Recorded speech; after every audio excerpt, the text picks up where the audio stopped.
Få på deg støvla, vi tråkker ned noe mark. Tenner opp et bål med noe ved og litt bark. Trasker i skauen, 1 dag, 2 dager. Bli med på tur, ja, bli med hans skogfar.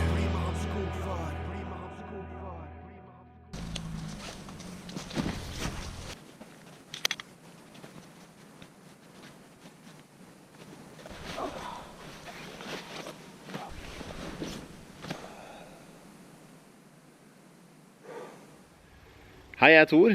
Dette skogfar, og i dag skal vi henge opp hengekøye. I dag skal vi henge opp hengekøye på 2 forskjellige måter. Den ene med straps, og den andre måten er med whoopieslings. Straps, det anbefaler jeg alle nybegynnere. Kjempelett. Du trenger ikke å kunne ei knute. Whoopieslings, litt mer avansert og litt mer tuklete, men veldig gøy. Så i dag skal jeg vise begge måtene.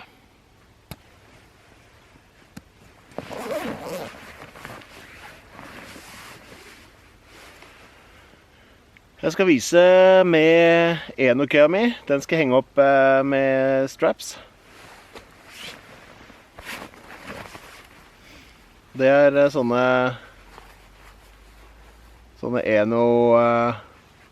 Eno Atlas straps.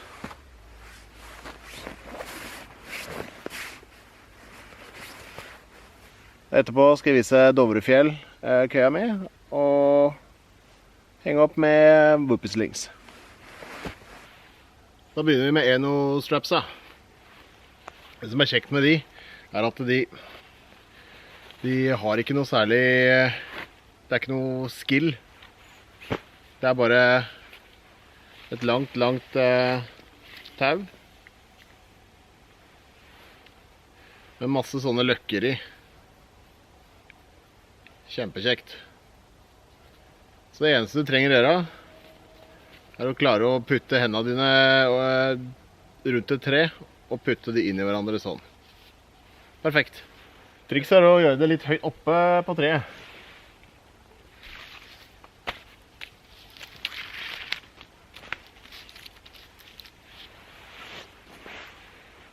Det var det. Trikset nå er å finne et tre som er 5 skritt unna, sånn cirka. 1, 2, 3, 4, 5. Her er det. Veldig kjekt. Det er greit å finne 2 trær som er 5 skritt unna hverandre før man begynner å henge opp ting. Så start med det. Så først, finn 2 trær som er tjukke nok, som er ca. 5 skritt fra hverandre. Og så starter vi med det. Da henger vi opp den ene som vi har gjort, og så går vi over på andre siden, og så fikser vi det der.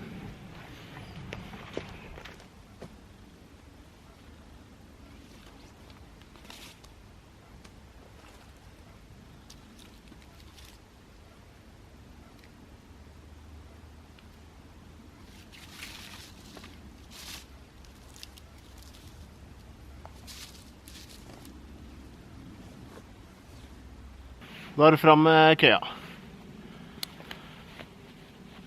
Det som er kjekt med enokøya, er at den har fine, lette karabinkroker på seg.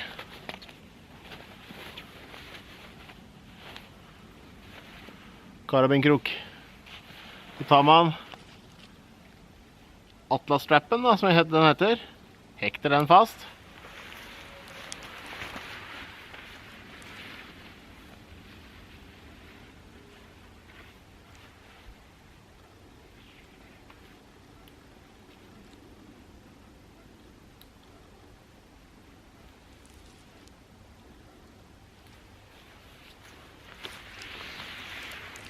Og der er den oppe. Siden jeg har lagt på plass en sånn mønesnor, så har jeg en fin segg.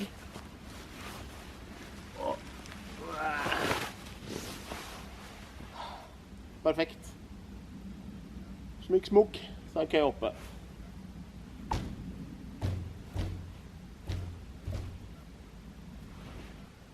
Det som er fint når man ligger i køye, det er å prøve å ligge diagonalt, så det ikke blir for rett. Da tar man beina over på den ene siden, helt der ute. Sånn. Da tar man huet helt her ute. Da ligger man godt. Og si litt om denne mønesnora da.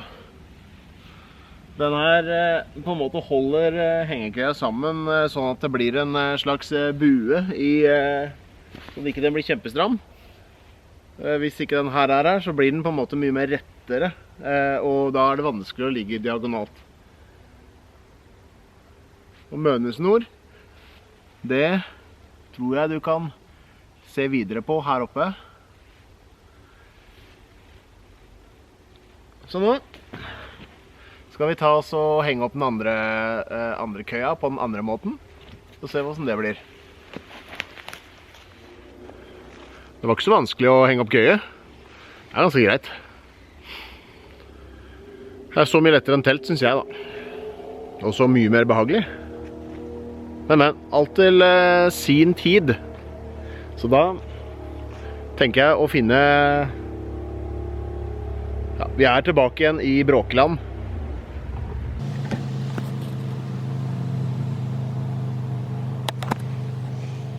Alle de som bråker kan bli hør igjen i Bråkeland. Nå skal vi henge opp Dovrefjell-påsen. Der har jeg puttet alt av straps og sånn i den røde her. Det her er en kompresjonssekk til en kompresjonssekk. Ja. Så da henger vi opp den. Da har vi den her. Og nå skal vi henge opp da med whoopie slings. Men først så gjør vi det samme som vi gjør på andre siden. Vi bruker sånne tree straps som vi tar rundt.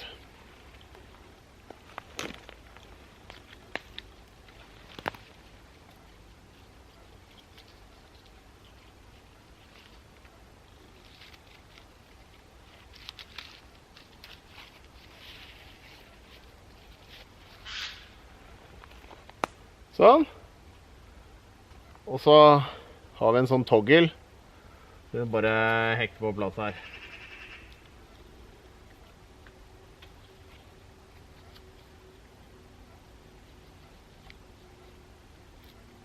Så kan vi henge på whoopieslingen. Det er sånne her som jeg har valgt å skaffe i den røde fine fargen. Så forhåpentligvis så ser jeg den hvis jeg mister den. Den henger vi bare fast på knuta her da.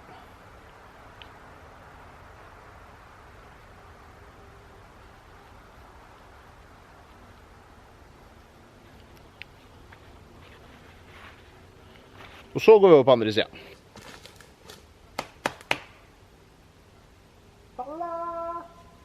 Så gjentar vi det samme her. Tree straps.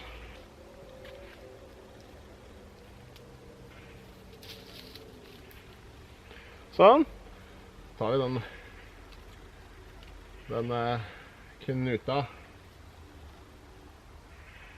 Putter toggling på plass. Og så whoopie-sling.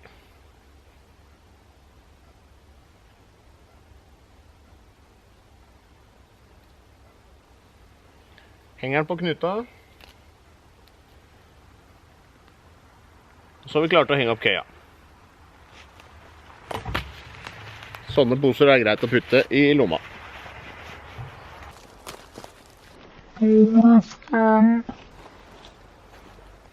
Så er det bare å fikle ut køya. Det er jo samme opplegget sånn som det er på Enokøya. Men her har vi bare byttet ut disse karabinkrokene med en sånn continuous loop, eller sånn evighetsløkke. Og så hooker vi den fast på en sånn whoopie hook her. Sånn.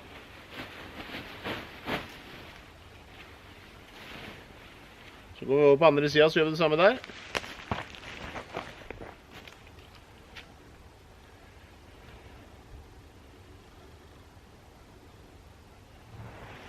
Sånn. Ferdig. Men den er jo så slapp. Ok, men det er der whoopie-slingene kommer inn. Fordi en whoopie-sling har ikke masse små løkker. Den har egentlig bare en måte å stramme dem inn på. Vi må på en måte la tauet skli inn i hverandre. Du husker jo den videoen med meg og Kjetil som lager Whoopie Slings, som du kan se der oppe. Men vi kan vise deg hvordan vi strammer dem her nå.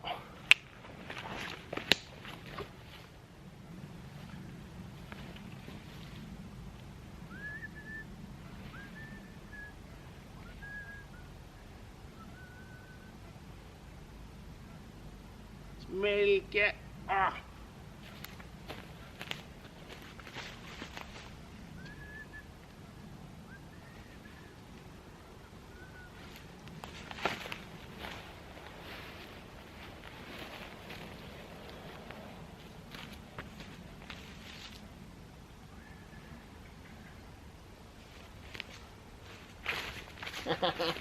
Der var den, vet du.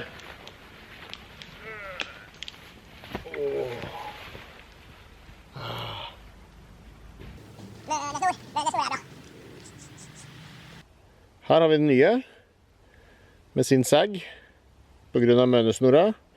Og der borte har vi den gamle, også med sag. Den nye er litt lenger, den er 20 cm lenger, og 20 cm bredere enn den der.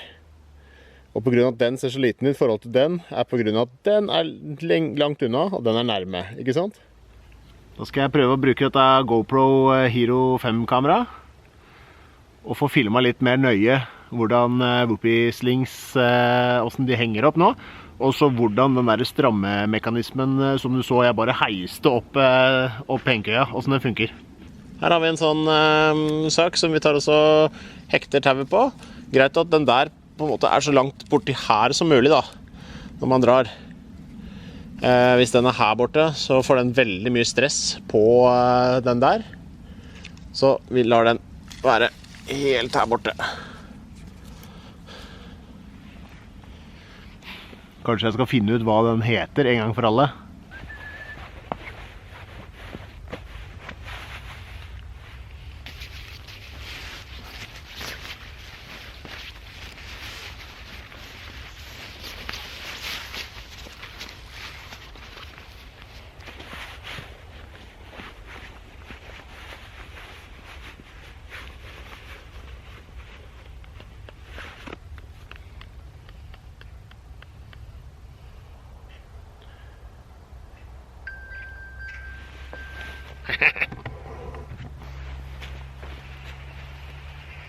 Find my iPhone!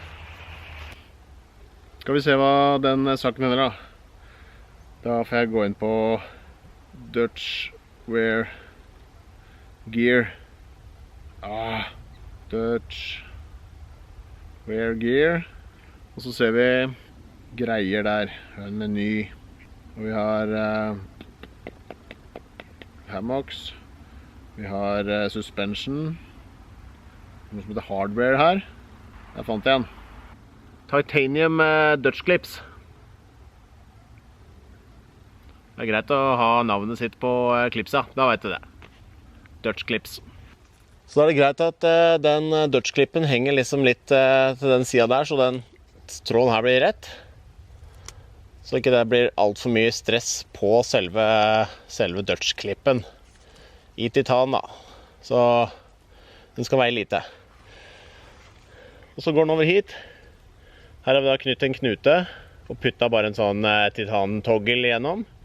Og så ser du at den der henger på knuta, og ikke på den titaniumsaken her. Det gjør det sånn at den tåler mer da. At ikke den bøyer den togglen. Så er vi over her. Her er vi over i det mest solide opplegget, som dette her er en Whoopie Slingen. Og Whoopie Slingen, den tåler ca. 500 kilo. Den er laget av Amsteel, som da går over i en sånn Whoopie Hook, som er skreddersydd til den tykkelsen på Amsteel som det er her. Over en sånn continuous loop, som henger i køya. Og som jeg kaller sånn evigløkke, som egentlig bare er spleisa inn i seg selv. Og så kommer køya.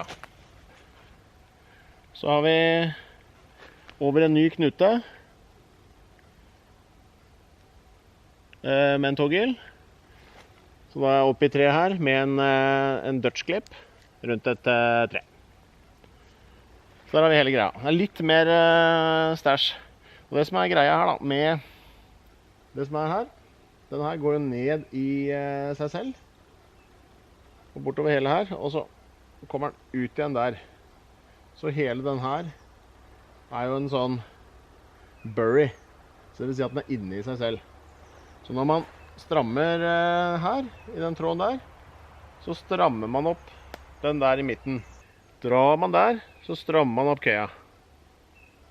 Og drar man i den, så slakker man. Får vi se litt på avstanden kanskje. Man drar i den her, så strammes den opp. Og så kan man dra i den her, og da slakker den seg. Så for å få den her til å på en måte sitte helt fast da, så må vi melke buryen. Man strekker ut det området som den er i seg selv, og da sitter den dønn fast. Ikke 10 ville hester kunne ha flyttet den.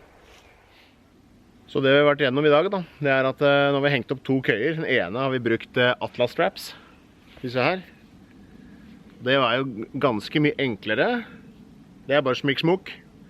Og så har vi brukt whoopie slings og masse Dutch bling for å få opp den andre køya. Masse amstil og whoopie hooks og bøtteballett. Tja, hva liker jeg best? Jeg kommer til å bruke Atlas straps på vinterstid. Og så kanskje det på sommeren. Eller ikke, jeg vet ikke. Jeg har ikke peiling. Hvis du har muligheten til å kjøpe ei køye som er litt større enn det du tror du kan bruke, altså litt breiere og litt lenger, så er det kjempebehagelig. Spesielt hvis du ligger med mønesnor. Uten mønesnora så blir køya rett, og da tror jeg ikke det er så viktig å ha så veldig lang og brei køye. Da blir det voldsomt spenn mellom trærne. Men kjøper man litt breiere og lengre køye, så har man mye større mulighet til å ligge på diagonalen. Jeg er 1,84, og dette her er en Eno dobbeltnest. Den har jeg ligget i flere år. Og den er kjempegod, men når jeg testet da den Dovrefjellkøya som jeg har på andre siden her, jeg testet denne, som er enda større, så var det lettere å ligge diagonalt og lettere å ligge rett i ryggen. Så da. Hvis dere har noen spørsmål til angående køyer og sånt, så er det bare å stille de i kommentarfeltet under videoen. Det er kjempekoselig. Jeg svarer alle, uansett. Jeg synes det, altså når dere gidder å bruke tid på å se på meg, så gidder jeg absolutt å svare dere etter beste evne. Så da skal jeg egentlig bare pakke sammen, og så ses vi igjen neste gang. Ha det bra!